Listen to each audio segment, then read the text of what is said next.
Hello, everyone, and thank you so much for joining our podcast. Today we have as our guest Cameron Bartosiewicz. And did I say that right? Am I saying it? Bartosiewicz is pretty close. Yes. Okay. Good. Good. Because being from Texas, sometimes I tend to not have the great accent of doing that. So I try to really make sure that I do. So thank you for joining us.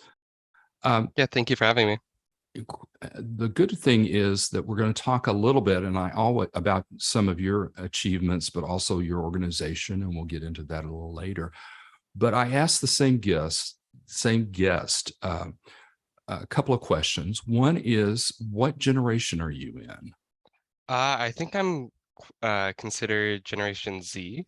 Good. Okay. That's great. Well, I'm a few generations above you, so we'll be able to discuss things, and hopefully you'll help me understand a little bit about some of the work that you're doing, and specifically about your nonprofits. So, and do you even have a philosophy of aging? Um, so yeah, I saw that question, and I had never really considered me and myself to have a philosophy. I'm a biochemist by education, so I guess my philosophy is more so kind of geared towards the biology of, aging, the shortening of telomeres, kind of I don't know, for me, it feels like the more you age, the more rigid you are and kind of your viewpoints and philosophies. So I Mm-hmm. guess that kind of helps guide conversations with individuals who might be a bit older. But personally, I don't think I've been alive long enough to have a philosophy on aging. I'm sure you don't to do that one, and it's really kind of brought home because Queen Elizabeth passed away yesterday at Mhm. 96, and so that aging process, her aging process, has been pretty covered widely by the media and that sort of Mhm. thing. So it's good to have a younger generation that doesn't fall into the same aging that the boomers do, such as myself. So how has your personal journey evolved to where you're at this point in your life? Um, that's also a great question. So my personal journey has kind of been a very interesting one. I've been very fortunate in a lot of things, and I'm only here today because of that good fortune. Sure. Um, I didn't want to go into this work necessarily, especially when I was younger. I kind of just wanted to be myself and not have to, advocate for my peers. Um, but I came to a crossroads my freshman year of college when I was approached with the issues LGBTQ students faced. And they kind of, a lot of them aligned with the issues I had faced in high school. Uh, and presented with that information, I kind of again, was at that crossroads. Like, do I do something about it, or do I just look at that information and kind of, put in the back of my brain? And I realized that I should do everything I can to kind of make it better for the people who precede me, Hmm. because the people who came before me had made my life so much easier than it was, say, 20, 30 years ago. Um, and at that, we kind of came up with the idea, my team and I, of the Acceptance Week program, which is I'll talk about later. And then from that, kind of the nonprofit came from that, and I've been very fortunate in a lot of different ways to kind of be able to, I feel like, have a position to make very tangible change. Well, I think the thing that is kind of interesting is that you have had pioneers before you that have made maybe, hopefully, our lives as GLBTQ plus individuals a little easier for your generation. My generation didn't have that. We had Hmm. some, but not a lot. But it kind of seems like now we're reversing back to some of the what I had thought to be fights that had been won.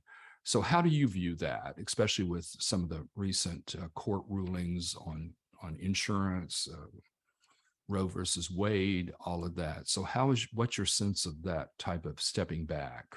Uh, it's something I've anticipated for a while. The writing's kind of been on the wall Mm-hmm. since I've started my work. And I've kind of been trying to sound the alarm bells that this was approaching. But to be honest, I'm very disappointed that it's happening, but I'm not necessarily surprised.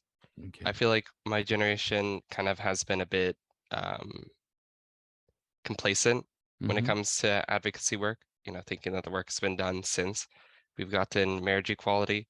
the reality is, progress is something that we always have to fight for, and our rights are Right. something that we're always going to have to fight for. And it's kind of a sad reality, but it keeps me in work. Um, but it's honestly kind of tragic because it's not just like, people on paper. Like these are people's, you know, entire livelihoods. Transgender individuals in a lot of states are facing some pretty heinous conditions. Right. Um, and while like this is all in the legislative, there have been a lot of I guess reversals in terms of social progress. Um, I've been talking with students from across the country from many schools, and all they have the consensus of that their condition is worse than before the pandemic. They're facing a lot more bullying. They're facing suicidal thoughts a lot more. They're facing a lot more harassment and like physical assaults on campuses, which is honestly just shocking to me because Mhm. we were on a downward trend when it came to that. It was still pretty bad, but we were starting to approach a more equitable school climate. But it definitely feels like things have definitely um, fallen back.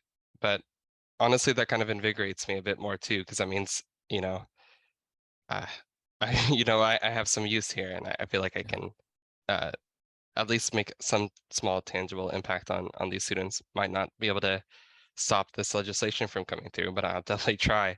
But Yeah. through a lot of our support programs, we've been able to provide these students at least an hour of relief every other week. Great. Well, I think I was taken by surprise a Mhm. little bit on the reversal of this. I thought the law had been discussed, done, and there would be no reversal of any of this. And so it was kind of a surprise and a shock for me. And I think what it has done, hopefully for my generation, is that we'll get the advocacy that we had back in the late 70s, early 80s, especially with the AIDS crisis and HIV crisis. So hopefully we'll do that. And I've made the comment several times that I'm surprised the boomers that are older than I am, who actually was out there protesting against the Vietnam War and those type of things, aren't doing the activism that they did. So hopefully this will change a little bit. The question, Hopefully. yeah, I hope so too. So when you talk about reversals of laws and that sort of thing, how does that impact the overall mission or work that you do with your organization? Uh, to be honest, it kind of makes things a lot more difficult, especially with the "Don't Say Gay" law Hmm. or bill. And in Florida, we've had to Yeah. cease all of our planned operations there. So we had Okay. about 3 or 4 acceptance weeks planned to host in those high schools, and we've had to cancel all of them simply because the school districts don't want the liability, even though Right. likely our programs would be within the scope of the very barbaric law. Um, Hmm. and we're slowly, I think, starting to get pushed out of more and more states. Georgia proposed their own version of the same law that's even more barbaric. And if as long as those laws aren't challenged, they're gonna, I think, spread into the areas that this program is needed the most. But then in the same capacity, we've been very fortunate that our operations in certain programs have been allowed to continue.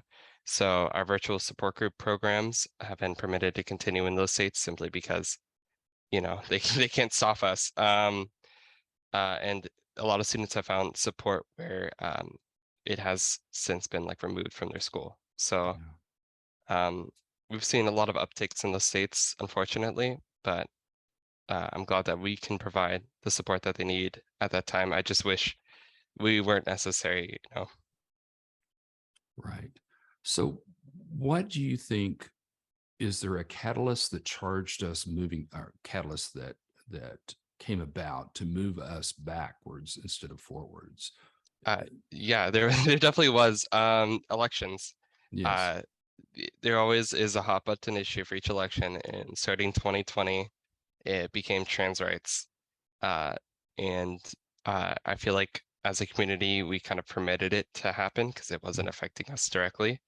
So the trans sports bills bans that were banning quite literally like 4 athletes out of a whole state, um, and the fact that we allowed those to go through unchallenged for the most part, I think kind of was a silent acknowledgement, more so like a bystander effect of permitting more and more to be taken.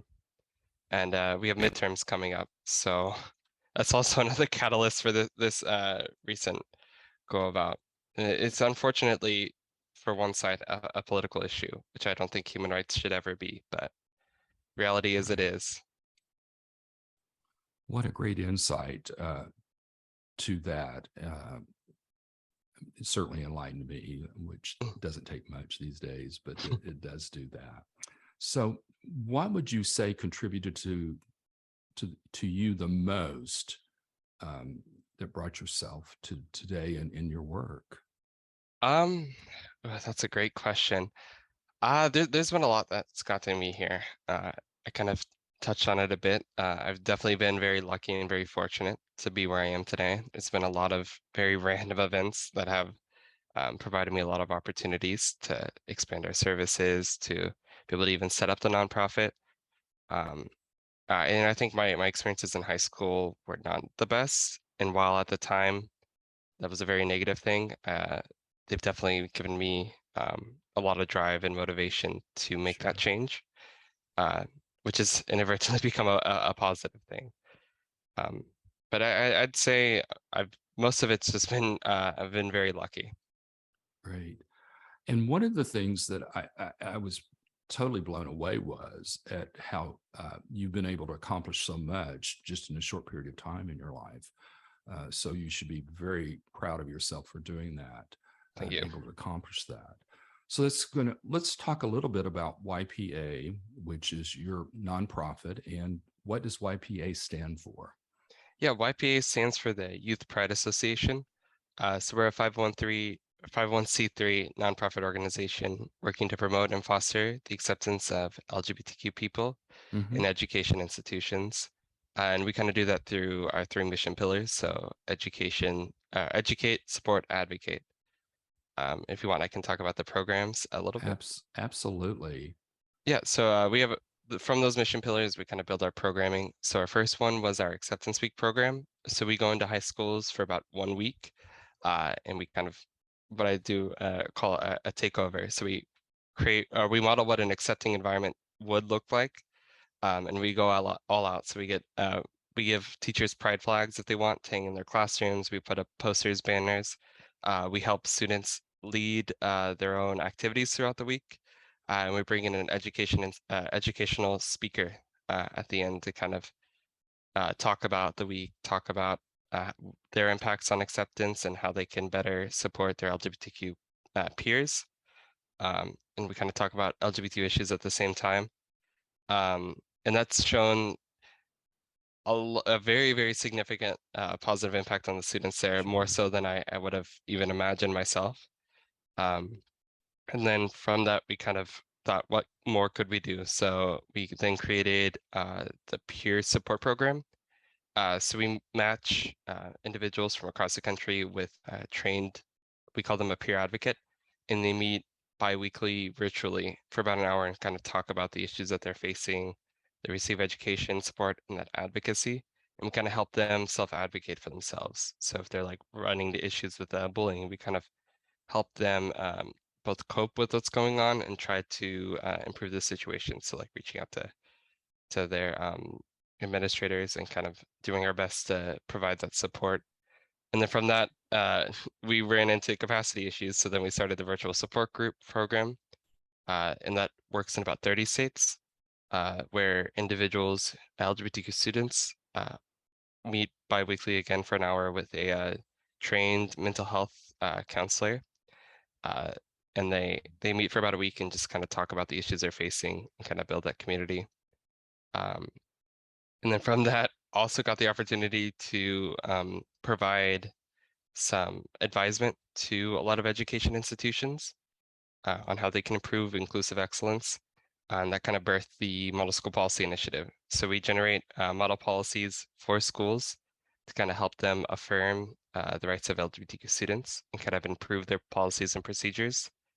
And that one's been very fruitful. A lot of it I can't talk about because I'm under NDA with a lot of the schools, but Uh-huh. there is one, um, California State University, Channel Islands, which is where I go. Um, through our advisement, was able to convert 15 all gender segregated restrooms to all gender restrooms, and that's been very positive for the students here. And it's been very wonderful, as long as some policy adjustments that they made, but those are less flashy. Absolutely, but very important. All I got to say is, wow, I'm way to go to set up such an organization that provides all these programs to GLBTQ plus youth and individuals that really need those support. Does your support primarily is there a difference between rural communities versus urban communities in the support? And do you have any insight on whether it's worse in for GLBTQ plus individuals in rural areas versus urban areas? Yeah, so in our research, we kind of identified that unless you lived in Los Angeles, San Francisco, Austin, Texas, or New York, there weren't really any support groups or support Mm-hmm. resources available for LGBTQ students. And that kind of guided a lot of our program design. Kind of our virtual component is designed to reach individuals in more rural and even Mm-hmm. urban students who might not have access to the same resources as, say, those students from those very select areas. Um, and we found that our distribution from rural to urban has kind of been consistent. So we're not necessarily reaching more rural individuals, um, but they're definitely partaking in the programming. I think the conditions are they're both unique in terms of like demographics. So there are going to be unique challenges individuals in urban environments are going to face that individuals in rural environments might not face. Um, but the same is true in the reverse. I think it's hard to compare kind of those conditions, but I'd say that they're both kind of equally bad right now, to be quite frank. I could get into all the statistics that kind of guide that thinking, but Well, I that don't would be want to kind of bore you. cool. No, you're not boring at all. So statistically, what are we finding? Yeah, we're finding that so this statistics kind of all of ours that we use are from other organizations that do very great work. Some are from the CDC, but they found that there's no real difference in terms of rates of suicide, depression, anxiety, substance abuse, hate crimes from rural to urban. Um, so the what I'm going to talk about is kind of across the board. So LGBTQ students face very, very high rates of self-harm. So they're 3 times more likely to seriously consider suicide each year compared to heterosexual students. And that's also 3 times more likely to make a plan.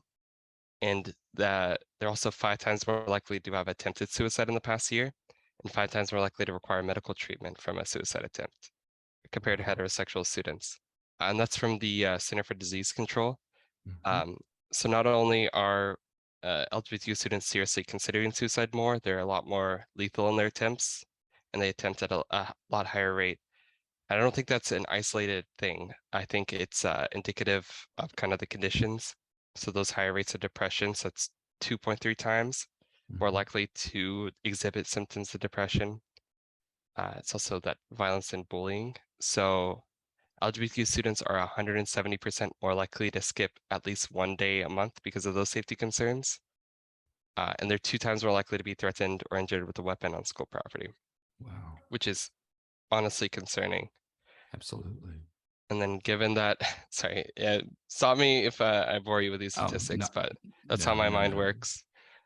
So the Bureau of Justice Statistics, so they kind of analyze crime victimization across the country.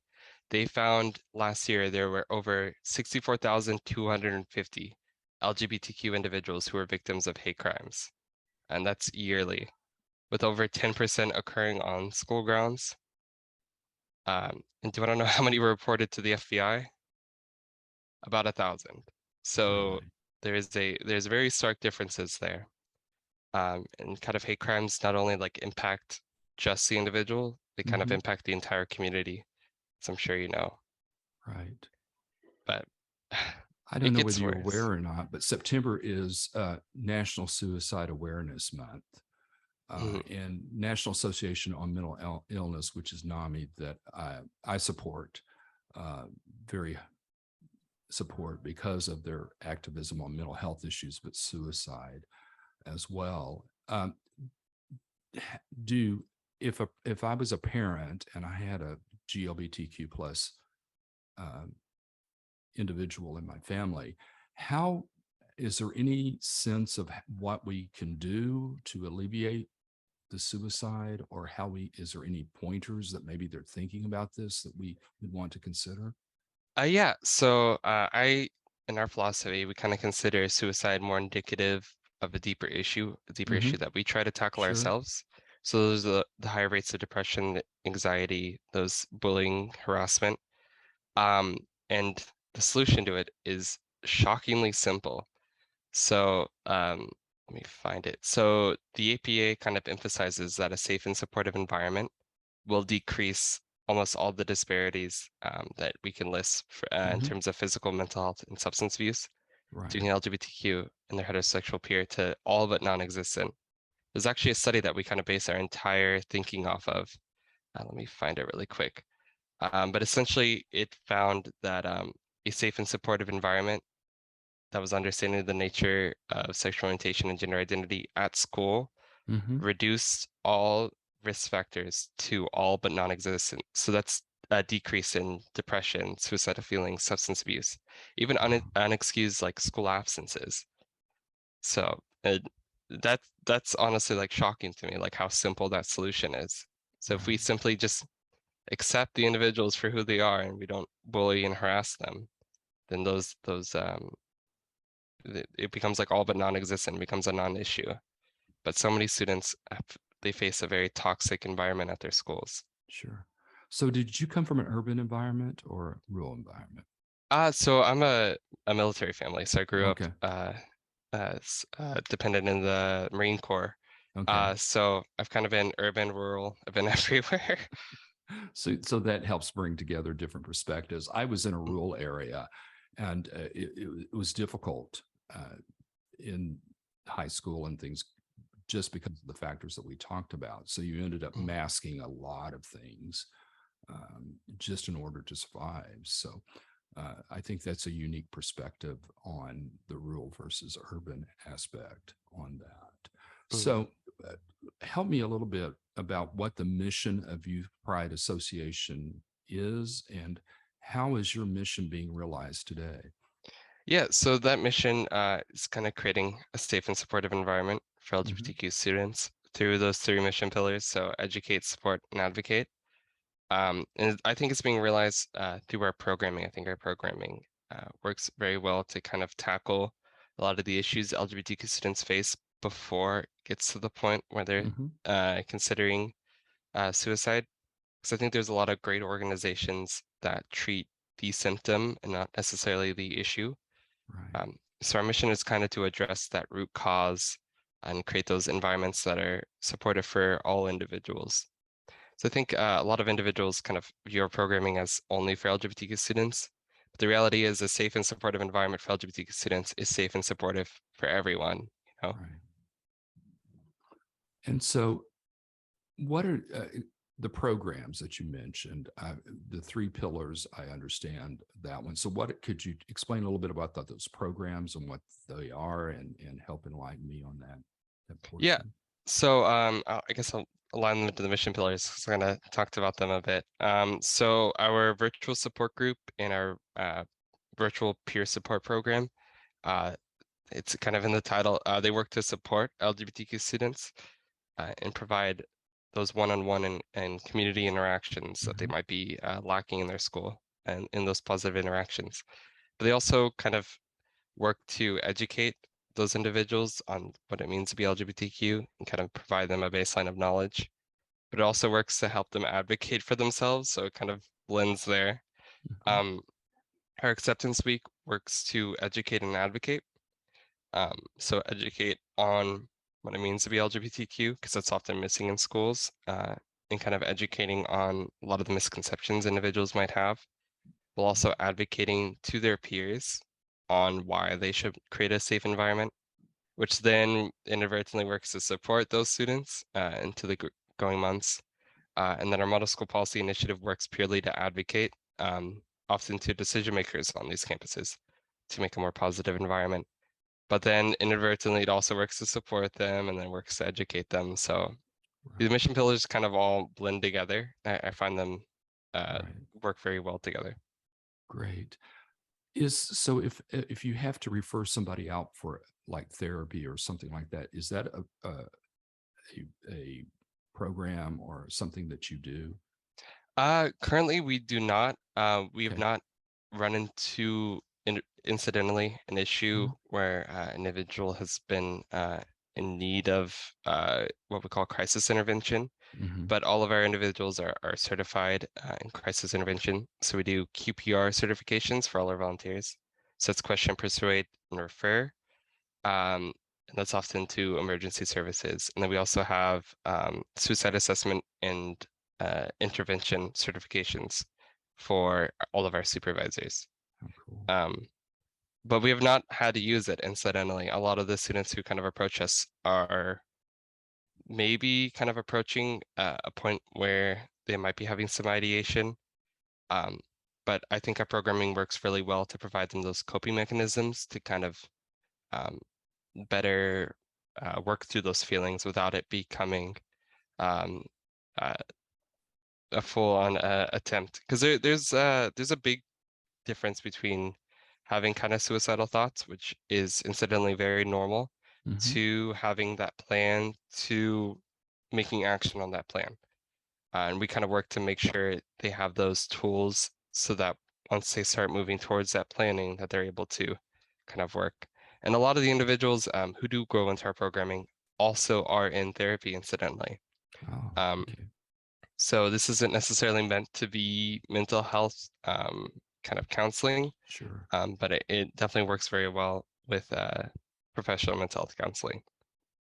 So would you talk a little bit about what peer to peer and means and what the virtual program is like? So if I was a LGBTQ plus individual wanting to get into those programs that you offer, what would I be able to expect from the programs?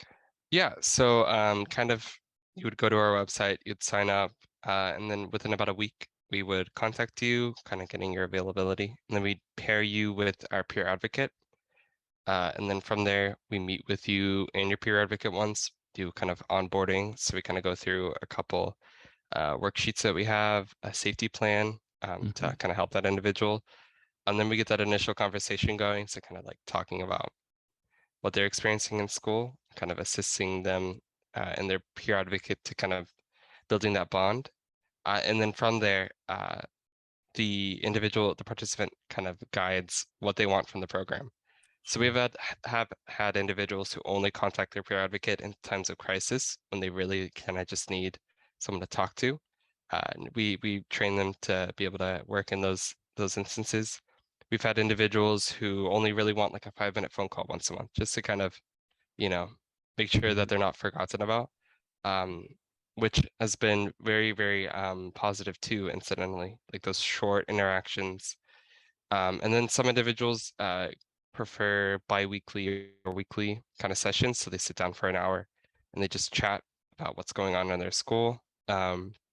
We've had individuals kind of talk about how to address pronouns not being respected. We've had individuals kind of talk about family issues and kind of how to cope with those. I Sure. have a very wide range of topics, but Yeah. our participants have definitely shown a very positive affinity to our programs. And I think our peer advocates work really well to kind of build that bond and provide at least that one point of contact that they might not have in their school or at home. Sure. So how many volunteers do you have approximately? Uh, we just hit a batch of training. I think we just hit 25 or 30 volunteers total. That's a tremendous work that you're doing with that number of volunteers. I'm not S- alone, definitely. We have supervisors that definitely help. So it's not all me. We have a very wonderful team here. Sure, sure. Well, how did this idea of the YPA come about from you? Yeah, so it kind of came about again, like I was mentioning, that freshman year of high school when I reached that crossroad. Initially, we had generated this acceptance week. We put in all the work to create the proposal, design the whole program, and we brought it to, I think, about 50 nonprofits, both local, national, Hmm. regional, and got rejected by every single one of them for the program. I think one of them, a national one that I'm not gonna name because that'd be a bit messy. But they even told me that this program would never work and that no school would ever pick it up and that I should quit while I'm ahead. Um, that was a Well, I'm glad you didn't yeah, take I'm that glad I didn't advice. either. It was a bit shocking to kind of receive that email. I was like, okay, you know what? The only way I'm gonna do this is myself. So Hmm. I got my team together. We all decided to start this nonprofit because it was the only real feasible way to get the funding, be able to approach these schools. Um, and then from there, kind of it's all history. We ran our first acceptance week. We started building more programming as we saw the need kind of build up. From there, it's been very lucky. We've been a lot of very chance encounters that have provided us a lot of opportunities Hmm. that I don't think we would have had otherwise. So, Absolutely. So I'm just really, I want to state this again, very impressed that you've taken this uh, idea and fully developed it into your program today. That's awesome that you can do that. But yeah, yeah, I'm just kind of blown away by the success you've had with this. me too, me too. It's kind of shocking sometimes to kind of look back and see how far it's come. Yeah.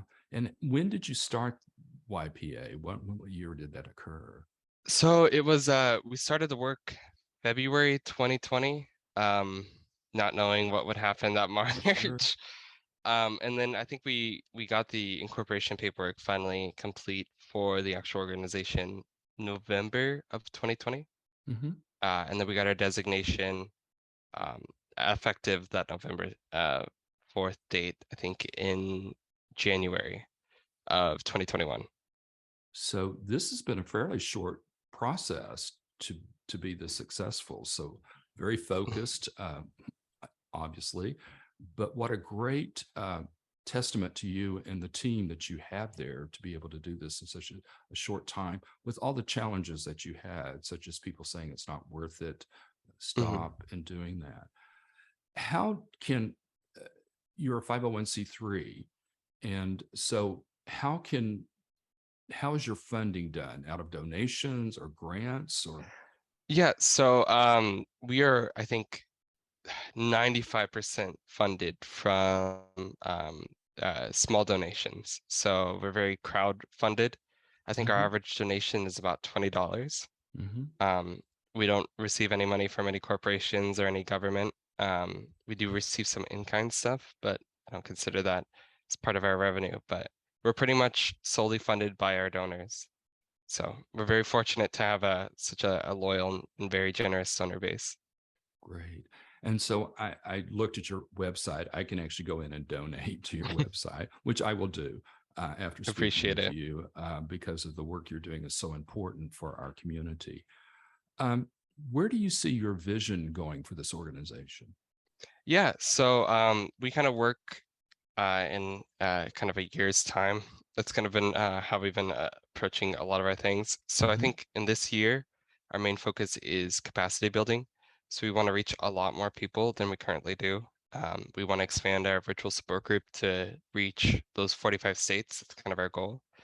We also do need to build up our asset base because currently I think Sure. we have about 6 months of operating expenses covered in our assets, which for nonprofits is kind of dangerous water to be in. Not terrible, but definitely part of as a new organization, we got to do build those assets.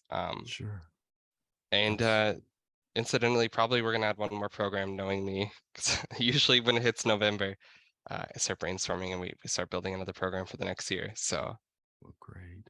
And how big is your team that helps you develop programs and do all mhm. of the work that is necessary? Yeah, so a lot of our program development incidentally comes from outside parties, Mhm. kind of help me work that. They're not considered technically volunteers, but it's about five what I call stakeholders who kind of help me develop that. I also have a board of about five individuals, including myself, who also help me kind of creating that programming.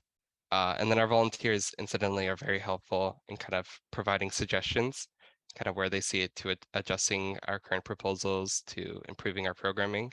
Mhm. And we're always constantly trying to improve our programming because perfection, I think, is an impossible thing to achieve, but we try very hard to get as close as we can to it. Good. Yeah, I just had a discussion about how being a perfectionist sometimes is not the best best for people working in organizations because you're never going to achieve that. There's always going to be something that is not going right, and you just need to kind of realize that and move on and build upon it. So I think that's a great philosophy for everyone. But one of the Mhm. things I was really impressed by is, again, and I've used that word several times, and it's genuine. It's really genuine coming across that on that. But you had the 2022 Newman Civic Fellow and President's Award for Student Invitation from California State University, Channel Islands. So explain a little bit about those awards and how maybe how you felt about getting them, because one is just here recently in 2022. So Yeah, honestly, I was very fortunate to be awarded these. I was going to kind of those application processes, never anticipating receiving the award. And when I usually get the phone call with the acceptance, I'm honestly always very shocked and very honored to be able to receive that.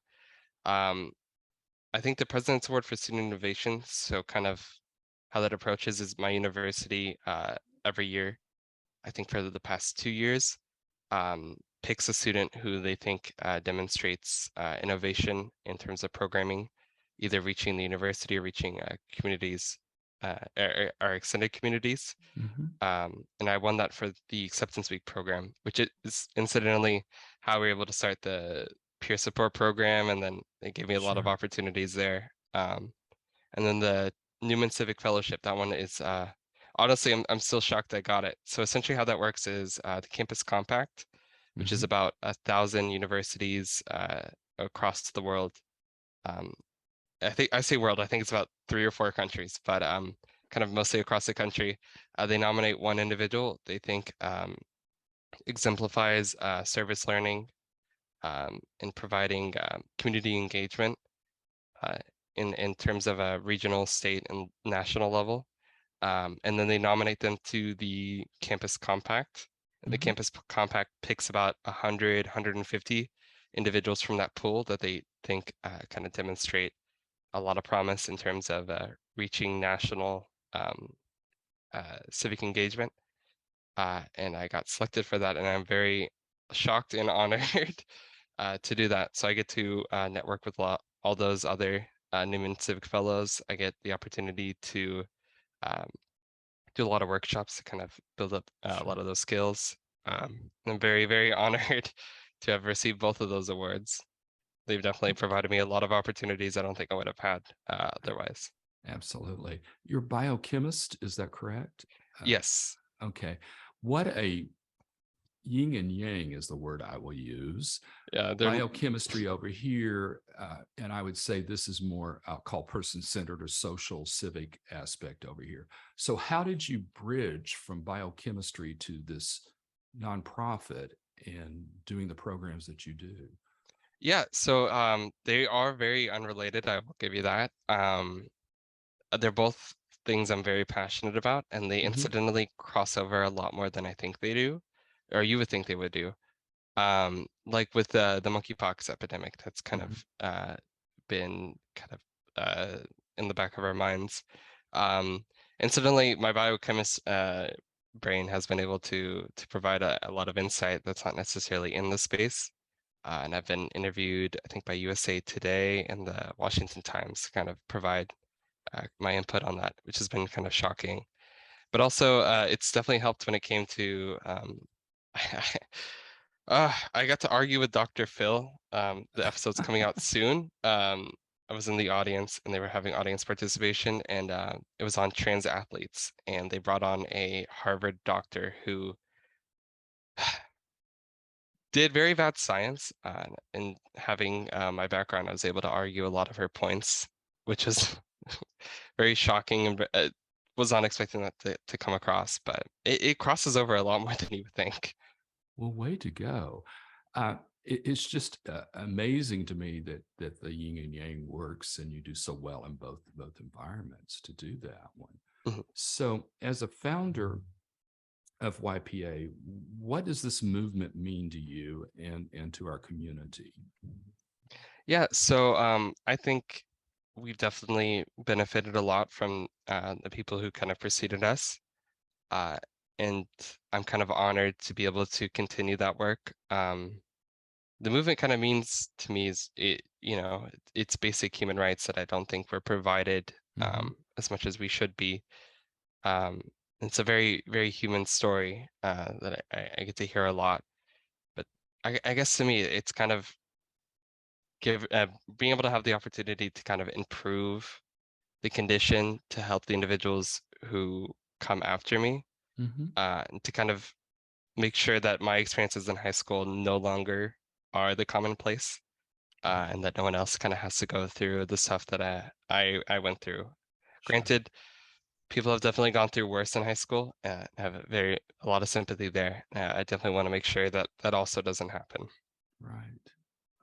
Well, again, I don't watch Dr. Phil, but I will your episode just because of our interview here. Hopefully they don't edit me out. That's Well, always a bit shocking for me. that Or is a bit shocking, but I would like to again say how courageous of you to do that and represent our community so well in those type of environments. mhm. Um, how would you describe the future for you and the future for our generation, future generations? Uh, okay. I think as we're seeing now, all of our rights are not uh, they're not a consistent thing. They're not a certain thing. And I think if we continue on the trajectory that we are, without any major intervention from our community and the broader communities that support us, then we're definitely in for a very rude awakening in the coming years. So I think the future is looking a bit bleak, but I'm also a bit optimistic because I've seen what we've been able to achieve as a community in the past, and I hope that we're able to achieve the same thing and even greater in the coming years. But it's going to take kind of all of us to Right. have a serious look at where things are going, and seriously consider the implications of kind of our complacence in the past recent years. Well, I certainly hope the other generations, the boomers, the X's and the millennials will join force with the Z's in order to do that advocacy. The boomers certainly have the knowledge of how to do it. They were very successful back in the day, especially around Vietnam War and especially Mhm. HIV and AIDS. So hopefully we'll be able to light a fire. And I think I'm a little more optimistic, basically because of some of the individuals I know are getting really more doing more advocacy, especially after some of the recent Supreme Court rulings, and seeing those rights that they perceive to have been embedded are Mhm. being reversed. And so hopefully that will add to us to make a better environment for all of our community and the GLBTQ plus Yeah. individuals. No, I think it's definitely been the Supreme Court ruling, especially, has been kind of a bit of a rude awakening for everyone. Mhm. Exactly. Um, and I hate to be right, but I've kind of been sounding these alarms since I started my work, and Yeah. people are starting to listen. So I'm optimistic in that regard. But hopefully Well, things change course soon. I hope so as well. Well, is there any other types of things you would like to talk about that we haven't covered today that you think would be important for our listeners? Yeah, if you'd like, I could dive a bit more into the issues kind of facing LGBTQ students. Absolutely. Because I think it's not something that, unless you're in these circles, you don't really understand. And I think a lot of individuals who might be listening, who might even be going through it themselves, like I did, are not aware that it's a lot more widespread than just you. Sure, sure. So I'm going to take from Gleason, which is a wonderful national organization that does similar work to us, but they do a lot of surveying. They do a national climate survey yearly, and the most recent one indicated that about 95% of LGBTQ students hear homophobic slurs while at school. So those are slurs like dyke or faggot at school. Sorry, I should have asked if I could. Oh, You can bleep absolutely. it if you need to. No, we don't do that. It's a term that's used out there derogatory, of course, but absolutely, it's heard all the time. Yeah, and it's been reclaimed in recent years, but it still has an impact. And then about Right. 55% hear this language often in the classroom. And I hear this constantly. This is like the most widespread experience. And often teachers won't say anything. They won't do anything. They'll just, be like, oh, stop it. They won't even address it. And that's very detrimental. And often that silence is kind of seen as not even acknowledgement, but just approval of what was said. So to all your LGBT allies, if you hear that language in your classroom, please say something. Right. Then about 70% hear verbal harassment while at school based off their sexual orientation. And about 55% hear that based off of gender expression. And then the rates of physical harassment are very shocking. So physical assault and physical harassment and sexual assault are 2 times more likely if you're an LGBTQ student, which is all of this occurring on school grounds. And the worst part is when reported, so about 55% didn't report to school staff these instances, citing a doubt in the effectiveness of that intervention or fear that it would become worse. And they're unfortunately very correct in that fear. So of the individuals who reported, 60% said staff did nothing in response or told students to ignore it, which is a lot higher than I thought it would be and very shocking. And our model school policy initiative incidentally works to kind of address that disparity. Because I don't think it's from a malicious place, but the reality is when you don't address these issues and you allow them to continue, the negative effects are only going to compound. Sure. And the negative effects do compound. So LGBT individuals who face that higher rates of victimization were 3 times more likely to miss school in the past month, which leads to a lower GPA. And that leads to individuals higher victimization 2 times more likely to not pursue post-secondary education. So they're losing opportunities because they're facing this bullying, this harassment, this assault. And they're also more likely to be disciplined at school, which is very ironic to me that you're disciplining the individuals who are often the victims, Right. and not kind of addressing that.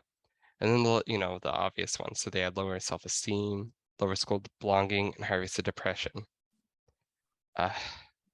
It's honestly horrible. And then people cite the 2 to 4 times more likely for LGBT individuals to abuse substances before the age of 18. But I think that's more so them trying to cope with these stressors that they're facing Right. in schools. Right. And So, kind of, oh, sorry. is there a reason for why school administrations don't protect the rights of GLBTQ plus? Is there some insight you could provide for that? Yeah, so often it comes from what we see as a place of ignorance in terms of not being educated on these issues, not being aware on how they can address it, not having the proper trainings. Because Title IX do protect these individuals. That's been affirmed in courts, but schools from a place of not wanting to be quote unquote political, I've heard that statement so much, don't want to take any steps to approach it or provide those supportive resources. And often they don't even realize that this is happening at their own school, Sure. so they don't try to address it.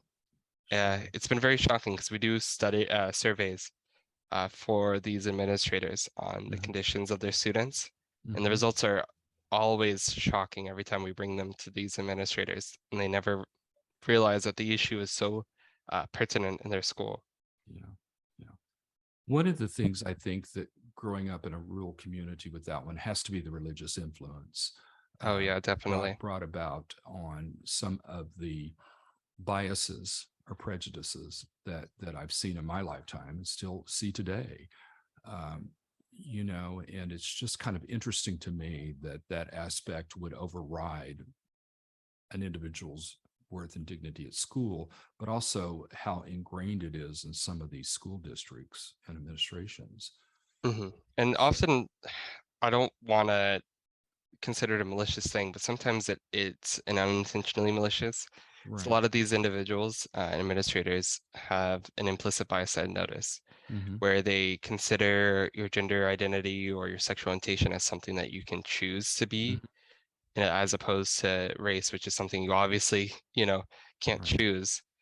So they view it as a choice often and treat it as such. So they often tell the individuals to ignore it. They tell them to change it, which is just honestly shocking and horrible, but not surprising. Absolutely.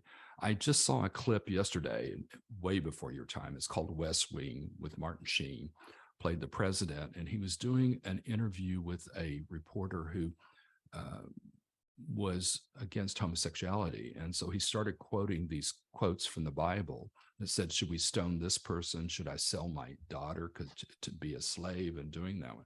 So I think the context, which he pointed out, is just that context, but there are other things that are in those scriptures, especially in Leviticus. Um, and the only reason why I know that because he pointed out Leviticus is that it really is something that was fought back then. And West Wing's probably 25 plus years ago was a series that we're still having to encounter this today. It's just shocking to me, but it's just lack of education, I think, but lack of understanding a little bit between separation of church and state hmm and where that involves into that one. I But definitely think it's that lack of education, because that's kind of one of our core fundamental ideologies is that if we educate an individual, uh, they're often less likely to kind of be bigoted. And a lot of people's views of LGBTQ individuals is a place of misunderstanding. right. So that's especially true with trans athletes right now. There's a lot of misinformation when it comes to kind of what testosterone or what puberty blockers are, what hormone treatment is, uh, how the very rigorous standards trans athletes have to go through. Um, and people aren't educated and they just make assumptions based off of what's considered, common knowledge, Mm-hmm. which is often very flawed. But I found once, we're able to have those conversations, be able to educate in a very positive place, a lot of these individuals kind of change their viewpoints.